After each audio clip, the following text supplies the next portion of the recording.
بسم اللہ الرحمن الرحیم، یعنی جن کی طرف قرآن کو بھیجا گیا ہے وہ قرآن کے سارے معانی کو آج خود سمجھ سکتے نہیں ہیں۔ اگر خود سمجھ سکتے تو اس آیت میں یہ کہنے کی کیا ضرورت تھی کہ جن کی طرف نازل کیا گیا ان کے لیے واضح کر دے۔ اس کا مطلب ہے کہ قرآن مجید کی جو تفسیر ہے اس کے بغیر قرآن مجید کو سمجھا نہیں جا سکتا۔ علماء کرام نے اس کی ایک مثال دی ہے، وہ مثال پیش کر کے میں تفسیر کی طرف جاتا ہوں تاکہ ہم اس کی اہمیت کو سمجھیں۔ علماء فرماتے ہیں کہ یہ جو قرآن مجید کی تفسیر کا علم ہے اس کی اہمیت بہت زیادہ ہے۔ آپ یوں سمجھیں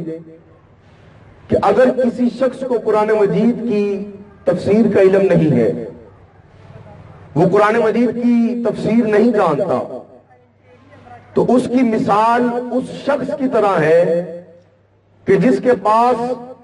بادشاہ کی طرف سے کوئی خط آیا ہے، بادشاہ کی طرف سے کوئی خط آیا ہے اور بڑا اہم خط ہے اور وہ رات کے وقت آیا ہے۔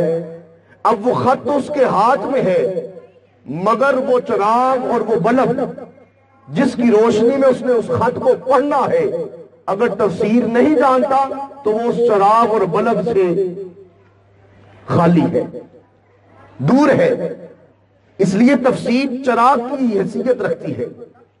کہ قرآن مجید ہمارے پاس اللہ کے پیغامات ہیں، اگر ان کو سمجھنا ہے تو پھر ہمیں تفسیر کا چراغ ہاتھ میں لے کر سمجھنا پڑے گا، ویسے یہ سمجھ نہیں آئے گا۔ اور علماء فرماتے ہیں کہ جو تفسیر کا علم جانتا ہے وہ اتنا خوش نصیب ہے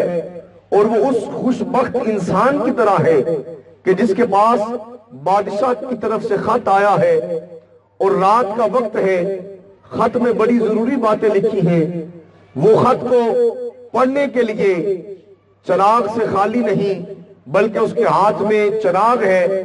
اگر اس کو تفسیر کا علم ہے تو یہ قرآن اللہ کی طرف سے بندوں کے لیے پیغام ہے۔ اگر تفسیر کا علم جانتے ہیں تو سمجھیں کہ ان کے ہاتھ میں چراغ ہدایت آ گیا ہے، اور اگر تفسیر کا علم نہیں جانتے اور تفسیر نہیں جانتے تو سمجھ لیں کہ وہ گمراہی کی طرف اپنے آپ کو لے کے جا رہے ہیں۔